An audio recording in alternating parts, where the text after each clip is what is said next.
জানো তো, বর্ষাকাল না আমার একদম ভাল লাগে না। তবে বর্ষাকালে পাওয়া মাছগুলোর থেকে কিন্তু আমি মুখ ফিরিয়ে থাকতে পারি না।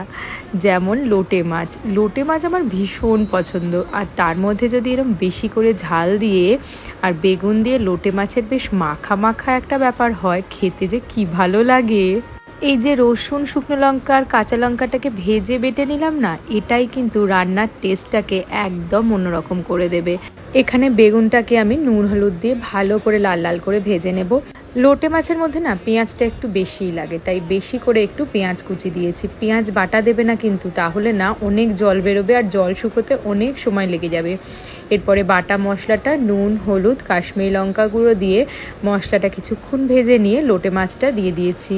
লোটে মাছটা কিন্তু আগেই আমি ভালো করে ধুয়ে ঝুড়িতে রেখেছিলাম জল ঝরানোর জন্য।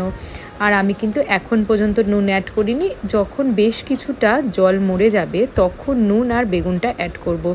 তাহলে দেখবে রান্নাটা তাড়াতাড়িও হবে আর খেতেও বেশ টেস্ট হয়। নামাবার সময় ধনেপাতা মাছ।